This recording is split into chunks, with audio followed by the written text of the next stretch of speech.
You can see it. Yeah, this is great. So Perfect. guys, thanks for joining us on this webinar. My name's Stephen Richards. I am part of the Streamline Capital team.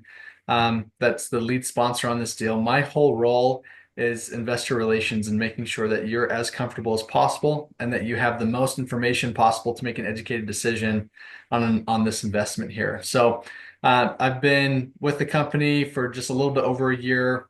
I have a pretty extensive um, multifamily and real estate background. I started in New York City and got my feet wet out there. And now I'm back here in Utah, where I'm from. I live here now, and this is going to be a great opportunity. I'm excited to talk to you guys about it. This is our table of contents.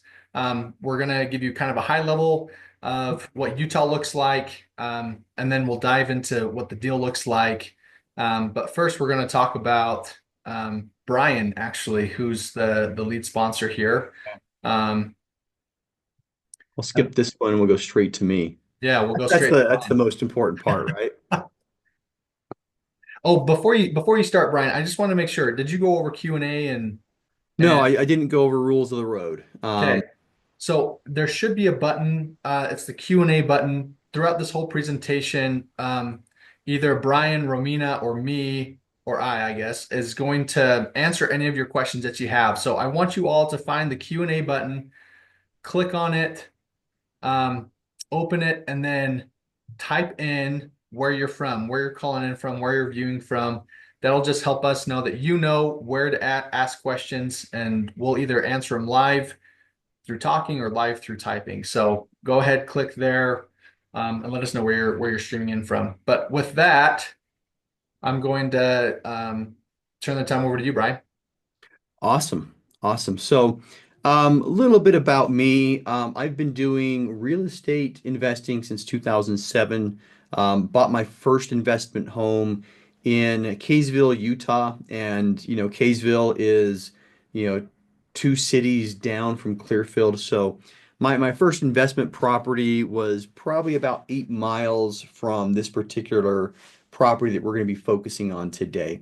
Um, in the last 18 years since I've started investing, I've invested in several single family homes. It eventually made the transition to apartments and have been a general partner in 1,600 units. And, just real quick terminology, general partner means I'm on the managing side of the investment. Um, so, general partner on 23 apartment complexes worth quite a bit. Now, the next slide is going to talk about this average 19%. But like Stephen, I was born and raised in Salt Lake City. I still call Salt Lake City home, and this is kind of a passion for me. Multifamily investing has really been a passion for me for a lot of reasons. We were able to give back to the community in a lot of different ways and still, make money from it, So we're making properties better. We're enriching tenants' lives by giving them better places to live and making communities better as well. So right now in Salt Lake City, we have acquired a total of $35 million worth of real estate. We did close on Westmont Townhomes a couple of weeks ago. Total of 150 units. And a little bit more about me, 2 degrees in math from the University of Utah. I am pretty good at numbers. And then I ended up spending 20 years in the military, serving with the United States Marines, and retired in 2021. So, um, looking at my track record, um, all of these properties except for one are in the state of South Carolina, which is where my wife is from. And I mentioned, military career. We purchased all of these while I was still active duty and I was stationed out on the East Coast. So, um, end of the day, you know, here's what we're looking at. Um, three, four, eight different investments. One of these is a portfolio, but you can see the average returns on the right-hand side. Most of them are really good. The low country townhomes, 15%. That's actually exactly what we projected. It was a slightly different deal than the others, but Two of them didn't do so well. On the top one, I will say there's a really good reason you don't want to invest with somebody on their first opportunity. We made a couple mistakes on that one. And then Magnolia Park, this last one that underperformed, a lot of that was, because of when we sold it. We had a really good reason to sell, and um, we sold when the market was down. But still, we're able to give a 5% annualized return over the 3 years that we held it. All right. So what I want to talk to you about now is, really this investment opportunity. All right. I love these apartments. I think there's a lot of potential here. And, we're really excited to get the renovation started. We're going to do a whole lot of renovations. We'll talk more about that later, but I'm very excited with the opportunity here. So you can see here on the right-hand side of the screen, and I do have a very sensitive mouse. I guess I need to keep my fingers away from it. Um, 6 different buildings. There's 27 total townhome units. So, you walk in, each unit has stairs, and upstairs and a downstairs, and each unit has 2 covered parking spots on the back side. Um, Total of 16 3-bedroom units and 11 2-bedroom units. And we'll talk about why that's important later as well. All right. So really great building. Other things to note, built in 82. And right now it is trailing the market rents at this point. Okay. Our average 3 bedrooms are getting 1385. Um, we do have in-place rents at 1550 and in the current condition. So in the current condition, we can rent for as high as 1550. And then same with the 2 bedrooms, average in place rents, everybody who's renting right now is 1250.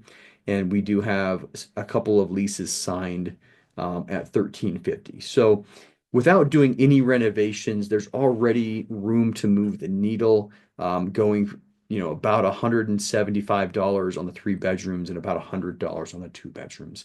Um, so what we're planning on doing, we're going to go a little bit more detailed in the business plan, but just a general rundown. Just over 6.1 is the purchase price on this property. We're going to put about $1 million in. I like rounding off, and 900,000 is what we're going to spend on the renovations. The plan is to get in and out of this property within 3 to 5 years. Okay. Um, Total equity, 3.2 million, total debt, 4.5 million. And historically, this property has been occupied for 95%. Our property manager told us she had 5 move-outs in, what was the number, Stephen? You're the one that talked to her about that Yeah, one. 5 move-outs, only 5 move-outs within a 3-year time frame. Yeah, so we have very sticky tenants at this particular community. One guy that's been there for 18 straight years, right? So sticky tenants who like to stay there, which is really good for us and for income.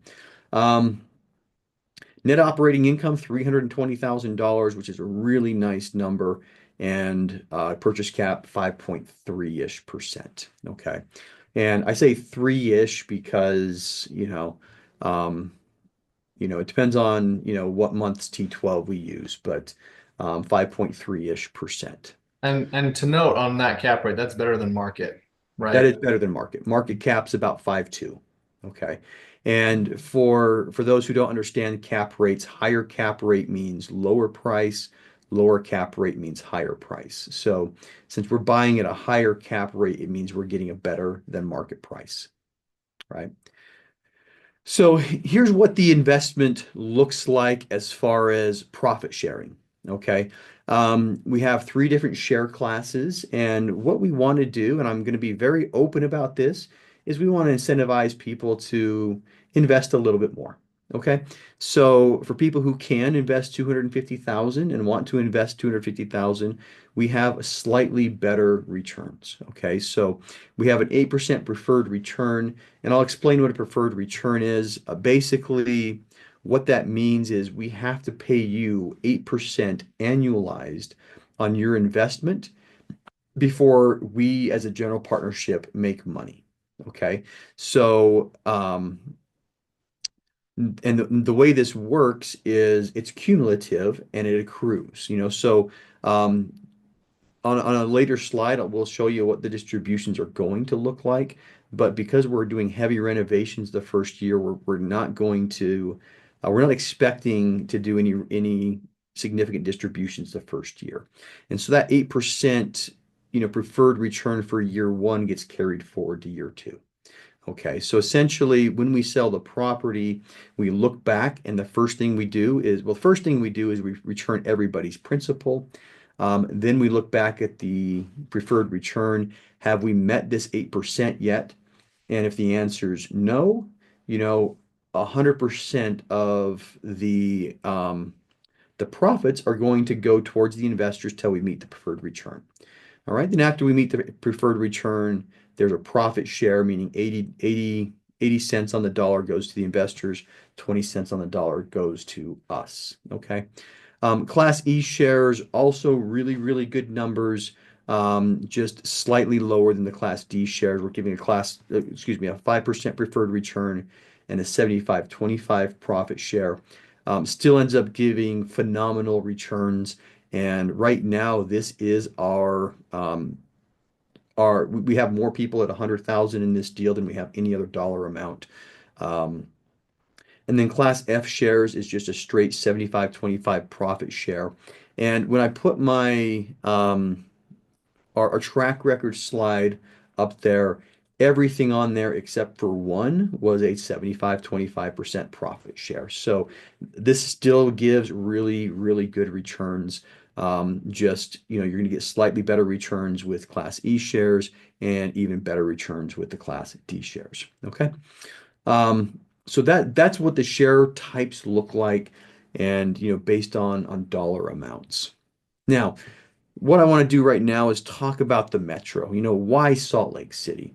If you're somebody that lives in this area, if you're somebody that is familiar with this area, I don't have to answer the question, but because you already know. But just really quick, just kind of show how this area is kind of divided up. You have the Wasatch Mountains. We call them this side is the Wasatch Front. This side is the Wasatch Back. I mean, most people are familiar with Park City. It's part of the Wasatch Back. But the Wasatch Front is basically divided into three areas, and there's some really significant geographical boundaries, some pinch points so you have the Salt Lake Valley right here, about 1.2, 1.3 million here. You have the Davis-Weber County area to the north, which is right between the Great Salt Lake and the Wasatch Front, 750,000 approximately in that area. And then what I always refer to as Happy Valley, which is the Provo-Orem, Utah County is what it is. But the Provo-Orem Metro, another 750,000. So total along the Wasatch Front, 2.7 million. The Wasatch Back has another 500,000. So when we look at Utah, roughly 90% of the population in the state is right along the Wasatch Mountains, either Wasatch Front or Wasatch Back. All right. And that's helpful because the next couple of slides, we're talking about Utah specifically. And the reason I bring this up is because when we're talking about Utah specifically, we are talking mostly about what's happening on the Wasatch Front. Okay. So statewide, all right, it may look like these are old. We pulled these off of a think tank. They published it to their website, about 6 months ago. But Utah's population growth, fastest of any state over a 20-year look back period, slightly higher. I mean, if you look at where the big population growth, I mean, everybody talks about Texas and Florida, but really, the states that are leading the pack, Utah, Idaho, Nevada, the mountain states are leading the pack. Economic growth, you kind of look at the color scale here.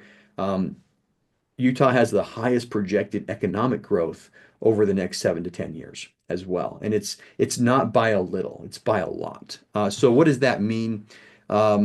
We have a growing population, we have a growing economy.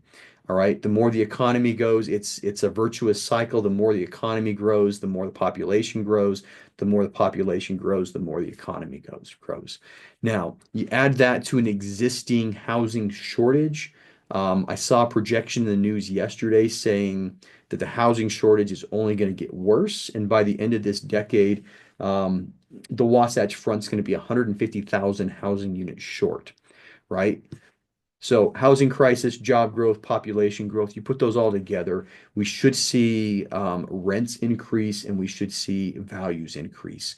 And very likely at a higher rate than inflation because of the dynamics here. All right. U.S. News and World Report has said Utah is the best state overall 2 years straight. Okay. Overall ranking number one. This year they put the economy as number three. Last year the economy was number one. So just kind of showing there is a very strong economy. Education number two. And one thing that a lot of people overlook is the state's fiscal stability. All right. And how does that relate to real estate? Well, if fiscal stability is poor in a state, they have, very few mechanisms to fix that. And the main mechanism is taxes. Okay. But because they're a fiscally strong state, we don't expect to see year over year tax hikes like Texas or Florida have. Well, not Florida. Florida doesn't have they don't have income tax. I think they still have property tax. Anyway, Texas has been notorious the last couple of years for property taxes going up and up and up. But because of the stability of the state of Utah, we shouldn't see big hikes. Um, Milken Institute, this is one of these data think tanks that do a lot of really good research. They put out an annual report on the best performing cities. And, Ogden Clearfield Metro, this is where this investment is, was ranked number two in 2025. And Salt Lake City was ranked number three.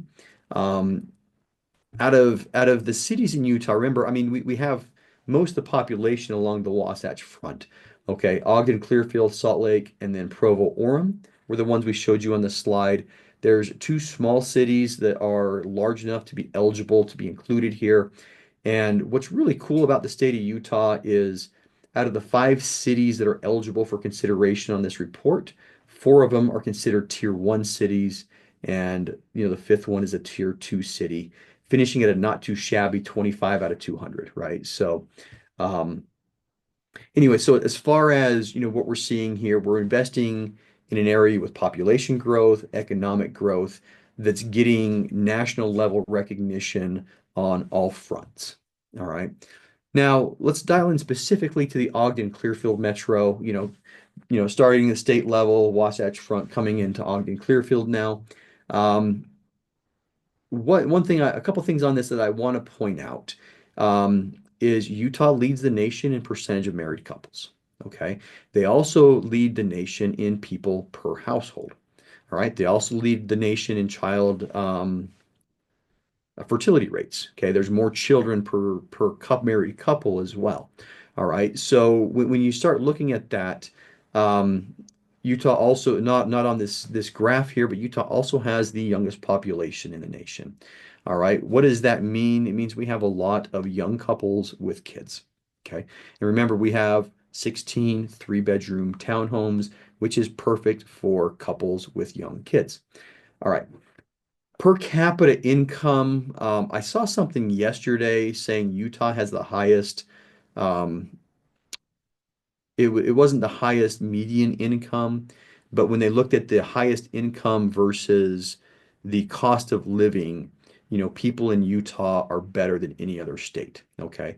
I mean, there's other states with higher median incomes, but they also have higher costs of living to go with it. But Utah has a very high, or this Utah has a very high median household income. But look at where we are in Ogden, Clearfield, 92,000. The average in the United States is 74,000, and the cost of living is below the national median here. Okay, so and then poverty line, and oh my goodness, when I was investing in South Carolina, we had delinquencies, lots of delinquencies every month, lots of evictions every month. And when I look back at that and research poverty, South Carolina and Georgia have roughly a 25% of poverty rate, 20 to 25, and we're at 7% in Salt Lake, and so what we see is we're going to have a very large pool of potential renters, and we have a housing crisis right now. Okay, so people can afford our rents, and there's lots of people to be able to afford our rents. All right. And that's one of the key things when looking at apartment complexes and investments. All right. Now, where is the growth happening? Okay. Now, if you can see my pointer on the map, that little blue speck is Hobbs Pond. Um, I grew up I mean, from my front door, I could see the road leading down to Hobbs Pond. Okay. So when I was growing up, most of the growth, I'm in my 40s right now, so 80s and 90s, most of the growth was east of I-15. Okay. This area is completely filled out now. All right. So where is the growth right now? West of I-15. And the state did um, a study a couple of years ago, and they basically said 65% more households are going to exist in Western Davis and Weber counties. Okay. And the growth was so significant that they actually they put more money into this new West Davis corridor than they have in any other road or new highway this century so far. Okay, so really, really expensive, really well done road. I really like driving on it, and it spits me out really close to the property. But when you start looking at growth, where does growth happen first? Right along the main arteries. Okay, so just opening up this road is going to open up the west side for development quite a bit. And incidentally, we are on, look at the map, north and south. This is the primary east-west in both counties. There's not very many roads that are as long or wide as Highway 193 in this entire area, right? So we are right on a major highway that connects I-15 to the new West Davis corridor. So when you start looking at where the growth is going to happen, obviously right along the West Davis Highway, but Highway 193 is going to see a ton of growth as well. All right. Um, and all right. I thought I had a different slide coming. I'll see that in a second. But major employers in the area, the next slide is going to have major employers, and I'll show you kind of where that growth is oriented on the next slide as well. Hill Air Force Base is a couple of miles from Westmont. School districts are the second major employer. I mean, you're going to get school districts everywhere. But, because there's a lot of small kids, there's a higher percentage of, people working for the school districts. Freeport Center is a national distribution hub. There are not very many railway systems that go from East Coast all the way to the West Coast. One of them happens to go through Salt Lake City, right? And so a lot of people like to, park their distribution hubs in Salt Lake to take advantage of the proximity to that railway. All right. IRS, for most people west of the Mississippi, if you hand file your returns, you are mailing those to Ogden. Intermountain Healthcare, and because of where Salt Lake's, if you look at like a population map, Salt Lake, I like the night population maps. You see a really, really bright spot around Salt Lake, and then there's dark, for hundreds of miles in every direction because there's not a lot of population. But why am I pointing this out with Intermountain Healthcare? Well, you know, the Salt Lake Metro, the hospitals along the Salt Lake Metro do provide some of the higher level health cares for all of the surrounding communities, even into Idaho, Wyoming and Montana as well, right? So Intermountain Healthcare is significant for more than just supporting the population that lives here. And then Northrop Grumman, and if we extended this list down, you'd see a lot of aerospace providers. Northrop Grumman, Thiokol changed their name. I don't remember what they are anymore. But a lot of different aerospace providers. Booster rockets and there's a renewed space effort right now, but booster rockets are fabricated, designed and fabricated in Weber County too. But lots of major employers, and compared to the property, property's the filled in yellow one. Compared to the property, here's where I think these things are on the map. Hill Air Force Base is right here. Northrop Grumman has several sites. That's the largest. Freeport Center, very industrial area, a lot of manufacturing, a lot of storage goes on here, and there's actually a railway that connects to the Transcontinental Railway as well. And for people who know Utah, the LDS Church has a significant influence. There is a brand new temple currently being built 1.6 miles away from Westmont Townhomes. And temples do tend to raise property values. I do think we're a little bit too far away to get like that temple effect, but it does have very close proximity. Now, looking at the map right here, this empty lot on Google Maps now has an apartment complex. That's the Viridian. And that's what we're using as our comps later on is the apartment complex that's right here. This right here is a new townhome community. All right, this housing community, average median home price in this community is about 700,000. Statewide, we're about 520. All right, this was built 2019, 2020.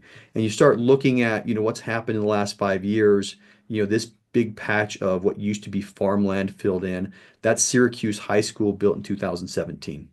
All right, so 10 years ago, there was nothing here.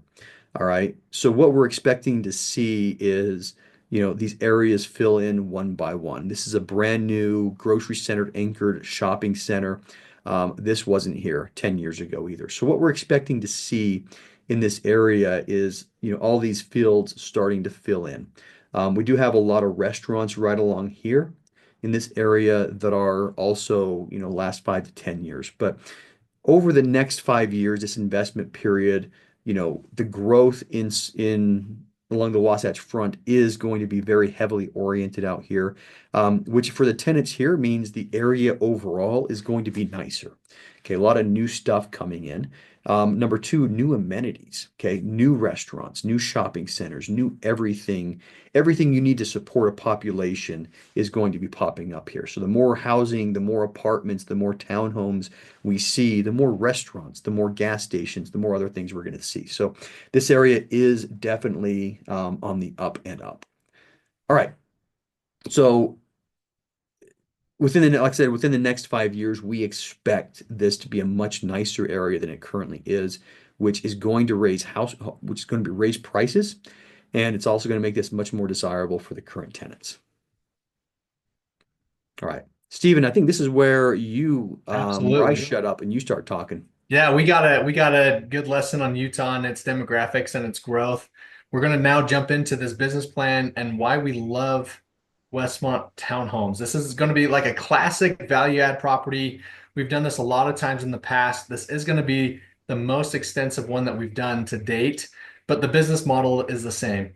Tenants move out, we renovate the apartments, we invite current tenants to move into those new apartments after rescreening them, and then we renovate their apartments. And we've done this a few times, obviously in the past, and we know that this will work out here. We're going to start with our exterior renovations in the coming weeks.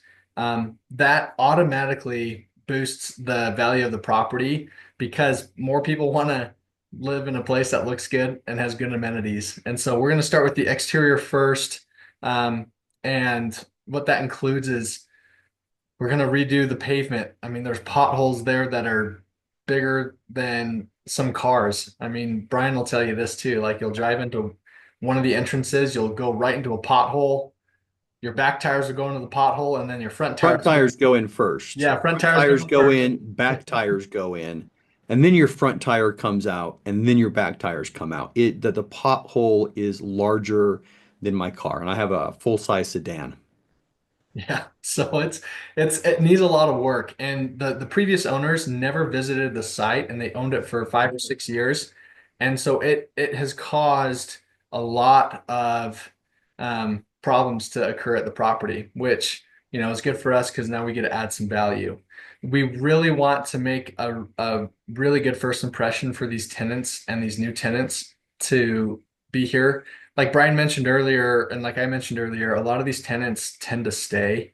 And so we just want to make it as nice and comfortable as possible for them and happy when they drive in, right? Like I live at the Westmont Townhomes and we want that to be a statement. We're then going to spend about, and we'll go over this a little bit more, but we're going to spend about $18,000 per unit on the interiors to make them look essentially brand new. And like Brian mentioned, we've modeled those interior renovations off of the new development, the Viridian Apartments and Townhomes over there across the street. So it's going to look really good. It's going to look brand new. We had a company called ROI by Design give us a great draft of what things are going to look like afterwards, and we're really excited about that.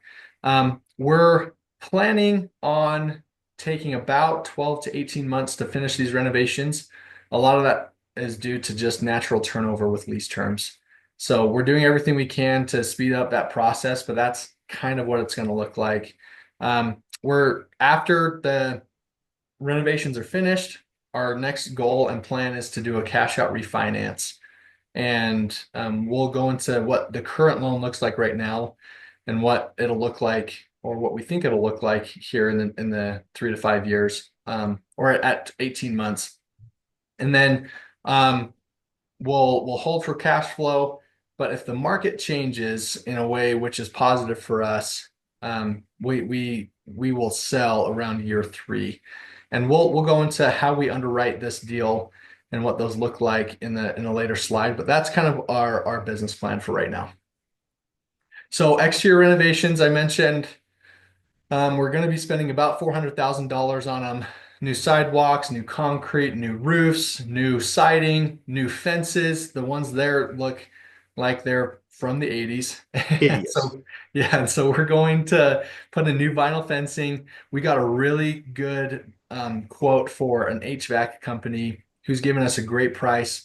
Everything on these properties have a swamp cooler, and they tend to damage the roofs quite a bit. And so we're taking those off and we're putting in a new HVAC system, which will provide really good cooling for the whole each apartment. And then we're adding amenities like a dog park and a playground. Really cool story about the playground. As I was taking photos and on the property one day, a bunch of kids got home from school and they're like, "Hey, who are you? What are you doing?" And I said, "I'm one of the owners of this property. I'm taking photos because we're going to be doing some work here." And they said, "What are you going to be doing?" And I said, "You see that playground over there?" And they're like, "Yeah, that thing's terrible. That thing is so bad. We hate playing there." I was like, "Yeah, we're going to get rid of that, turn it into a dog park, and then we're going to give you a brand new playground." And all the kids, obviously, they're super excited and they have all of these dreams and aspirations of what a playground looks like. So they're like, "Hey, can we get a trampoline? Can we get a zip line? Can we get all these like fun, exciting things?" And so we're really excited to be putting in that playground because typical Utah families have more kids per household than national average, like Brian mentioned. And Hey, we tend Steven, to let's give them real examples. How many kids do you have? I have 4 kids. Okay. Yeah. I have So 5. yeah, There we go. we're fitting right in line with the Utah quota here. And so typical tenant type of people who would move into a 3-bed or a 2-bed townhome are families. And so we're really excited about that. On the interior renovations, new flooring, new paint, new kitchens, new bathrooms, and it's going to look really nice. So we're really excited about that. Um, and we'll show you in a couple of slides what that looks like. Right. So roofs need a lot of work. Like I said, those swamp coolers tend to leak and damage roofs. And so we're going to be replacing those and replacing the roofs. Those are some of the most minor potholes that I could fit into a wide angle camera. I'm not kidding. So those are some of the smallest ones. That's what we're going to be fixing, and it will make a huge difference for the tenants to not have to feel like they're driving in the outback somewhere and they can just drive and park in their own parking spots. New fences, like I mentioned, and this is the very sad playground that has a swing set with no swings on it. And that's something that we're going to be replacing. That's actually where the dog park is going to go. So it'll look really nice when we're done. On the left is what the best unit looks like right now at Westmont Townhomes. And on the right are the local comps that we mentioned. That's what we're going to shoot for on these renovations. Nice laminate countertops, new cabinet doors for the kitchens. In the bottom left picture, you can see that brick, or not brick, that rock wall. That's going to come down. We're going to redo that, make it look modern and nice. The each apartment actually used to have a wood burning stove and chimney there, and that's what used to go into that spot. And so most of those have been removed, obviously, but we're going to make that look new, nice. We're going to get rid of the carpet, put laminate flooring down, and just make it look really welcoming and bright and exciting there. Here are some of the bedrooms and the bathrooms. The bedroom and the bathrooms need some work, and the colors are just old. And we, like I said, we want to make it look inviting.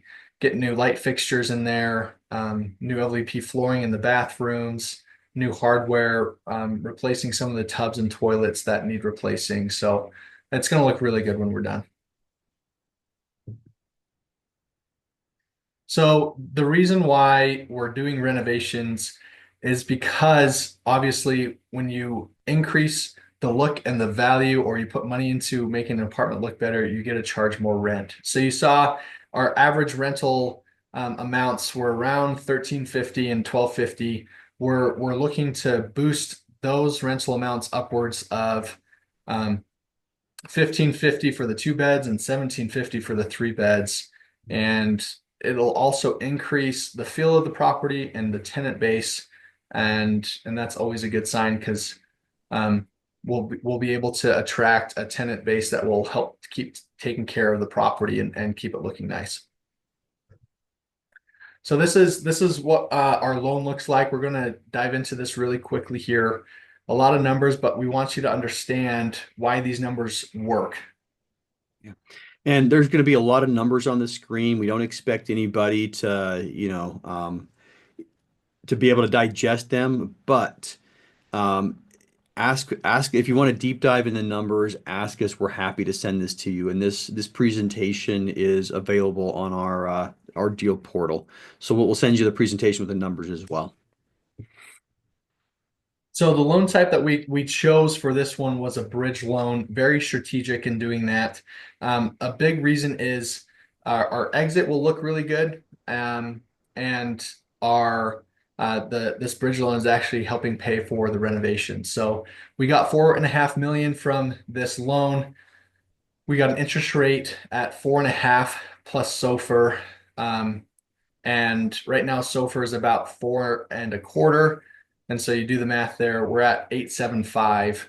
And so we bought a rate cap on this to not go above 8.75, but it can drop all the way down to, is it 8.5 or 8.25, Brian? 8.5 on this one. So 8.5 floor. Our term length, if we need to use it, is 3 years, but we are going to be in it for at least 18 months. It's interest only for the whole time. A loan to cost ratio is 65%, and that's really good, because for us, we're putting a little bit more money into the property, using a little less leverage. But because we're doing all these renovations, we need to have an interest reserve in case we don't have enough income with the vacant units being renovated to pay the mortgage. So that $75,000 is going to help us pay the mortgage if we need to use it. And then the renovations that are being financed is $900,000, and the exit is half a point, and the entry was a 1.5. So very standard bridge loan, and it looks really good for us. Debt financing 4.5. LP equity that we've been raising is 3.2, so a total of 7.7 million. Where that money is going, 6.1 million or 6.17 million of that was for the purchase price. And then we have closing costs, financing fees, our acquisition fee, renovations, and then, like I said, our interest reserve. So really standard, nothing crazy here. This is one of my favorite parts. I get a lot of questions about this. So I'm going to dive into what each class looks like. the preferred return, the waterfall, the projected IRR, and then we'll look at the actual numbers for the projected cash flow. This one is specifically for the 250K investors, and then we'll go through the other investors after this. But like Brian said at the beginning, 8% preferred return annualized, and it does compound each year. And so the split after you reach your 8% preferred return plus receiving your initial investment back is 80% goes to you, the investor, and 20% goes to us as the managing group. Your projected returns here are incredible at 19 and 3/4 or 19.75% IRR. And the cash flow, if you invest $250,000, is going to be just around $525,000 over the 3 to 5 year period. So really good return.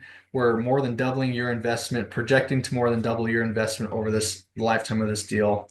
And like Brian mentioned, and like we've hinted at, we're going to be doing a lot of renovations and having a low vacancy, not too low, but a lower vacancy that will not necessarily produce any returns for the first year. Once we You finish, mean lower occupancy? yeah, lower occupancy.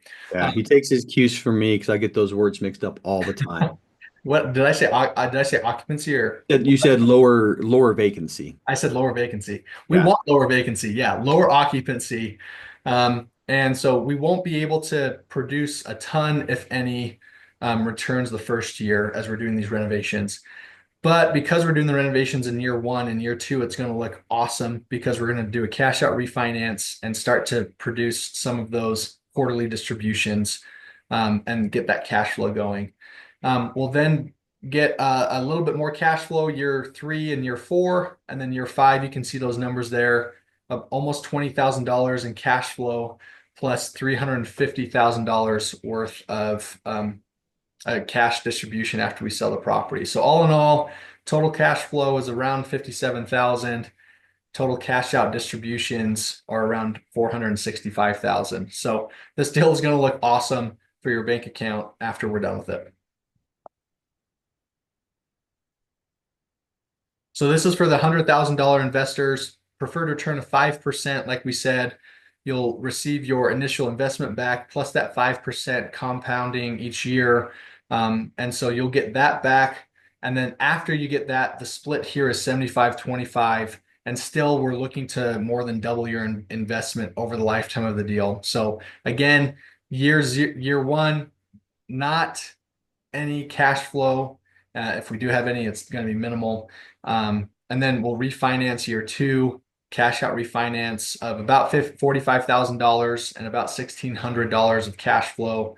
And then year three, year four, and year five, we're getting up to that, $7,000 to $7,500 a year cash flow. And then year five, we'll have a big cash out distribution of around $135,000. So total cash flow from this property is going to be around $23,000, and you'll receive about $180,000 from the refinance and sale. So really good returns here. Like I said, we do have the different classes to produce different types of returns, but each one of these look really good. And then our final class, our C and F class, really good return still, 16.5% IRR, which is well above what most other types of investments will give you. We are looking to 1.85 times your money in this deal at this investment level. So going into the numbers here, little cash flow year two, but a really good distribution with the refinance and sale. Good cash flow year three, year four, and year five. And then a big cash out when we sell the property at $58,000 towards your bank account. So overall, you invest $50,000. Our projection is that you'll get around $92,000 back.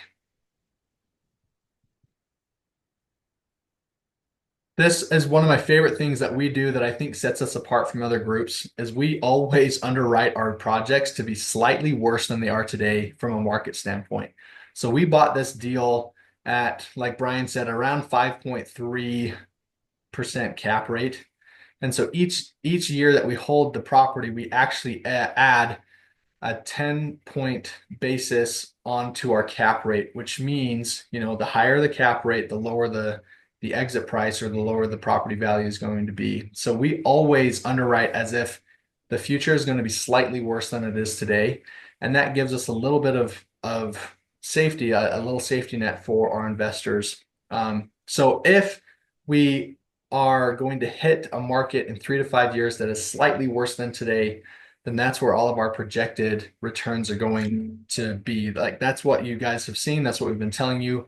19 and three quarters, 18 and three quarters, and 16.5% IRRs for each of those classes. And a sell price of around 8.6, 8.75 million. Now, if things look in 3 to 5 years like it is today, then your returns are going to look incredibly good, like 2 points better, like 2% better.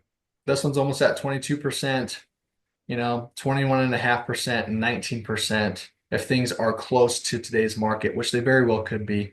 If the market gets to a point where it's slightly better, obviously we're going to crush it out of the park for you guys, and this is going to look really awesome on your bank accounts and really awesome on your net worth here. So this is going to look really good. And anything else here, Brian, that we want to hit? I think the main point I wanted to get across was that we always underwrite to conditions slightly worse than they are today, Yeah. to be a little bit Yep. on the safer side. Yeah, the only thing that I'll add is in 2022, before the rate hike cycle started, cap rates in this area were around three and a quarter. Between Yeah. three and a quarter and 3.75 is kind of where they were. And we don't, who knows if that's actually going to happen? It probably won't. But if we get close to that, um, like this deal is going to be an absolute home run. Yeah. So And even if we're a little bit rosy on our projections and cap rates are closer to 6 when we sell, we're still in the teens on on returns. So if we are overly painting an overly rosy picture than what the next 5 years will look like, we're still going to be okay. yeah. A lot of investors like looking at this, but a lot of investors don't. It's just a lot of numbers. And so we have this here. This is our projected total gross income and our total expenses to give us our net operating income for the next 5 years to help us hit those projected numbers. So happy to share this information with you and go over it with you line by line if you'd like. But right now it's here so that you can see it real quick. And so that's in the pitch deck.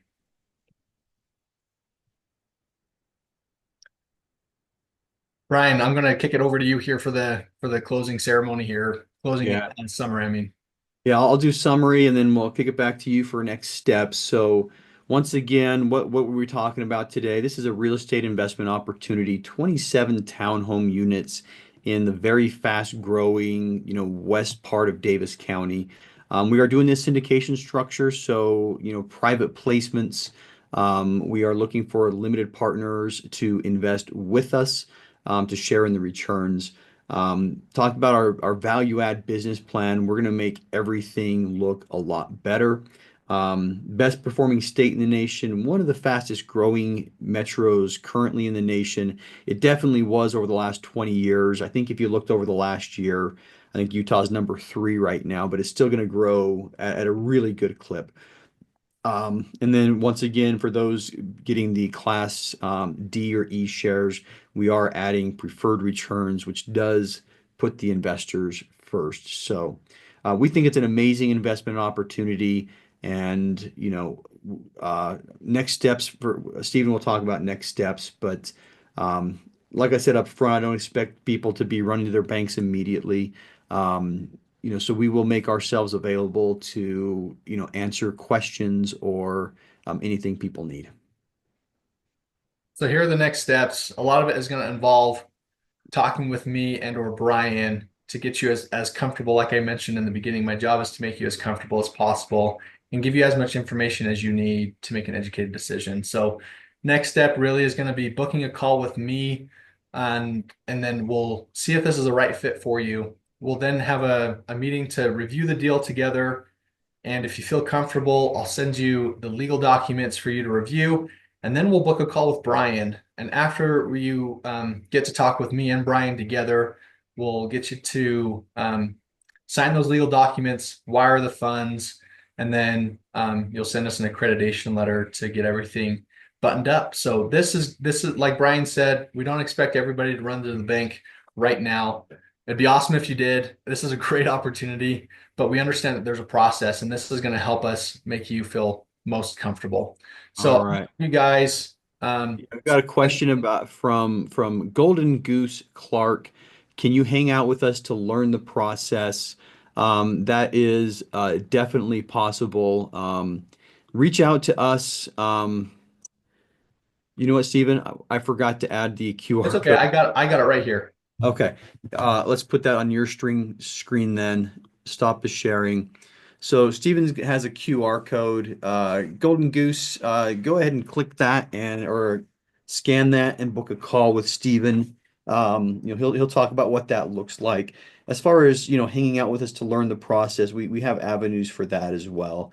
But we'll definitely love to talk to you about this and see what we can do to help you. Well, just to wrap things up really quick, scan this QR code like Brian was saying. It'll take you to my calendar. We'll set up a call with me to see if this is the right thing for you and to see if there's any other questions that we can answer. And then we'll go from there. It's a very simple process. We want to give you as much information as you need. And we're excited to be talking with you about this Westmont Townhomes deal. So with that, I'm going to sign off here, but anything else, Brian? Oh, one thing we didn't mention, and this is not part of our current business plan. One thing we did not mention, this is bonus time, is we did not buy a 27 unit apartment complex. We bought 27 individually zoned townhomes. All right, what that means is on the back end, we could potentially sell this as 27 individual units. Right now, there's a difference of about $50,000 per unit selling them off as individual townhomes as opposed to selling them off as an apartment complex. When we come time to sell, we are going to look at the numbers and we're going to do what's best for the investors. But one potential exit is to sell this as individual townhomes. And like I said, if we were to do that today, it would be another $50,000 per unit in profit. Yeah, and to add to that, I'm glad you brought that up. I didn't know if I should have brought that up earlier or not. I had that same thought, so I'm glad you brought that up, Brian. Because they can be sold as individual townhomes or units, even if we don't do that, that naturally increases our sales price to the next investor because there's going to be a lot of juice to squeeze. So if and when we sell this property at that 3 to 5 year mark, it's only going to be beneficial for us that these are already zoned as condos. Because like I mentioned, it's just incentivizes the next investor to pay a little bit more. So thanks for bringing that up, Brian. Yep. So All right. scan the QR code, schedule a call with us, learn more, and our goal is to make you feel as comfortable as possible to get involved with us on this deal.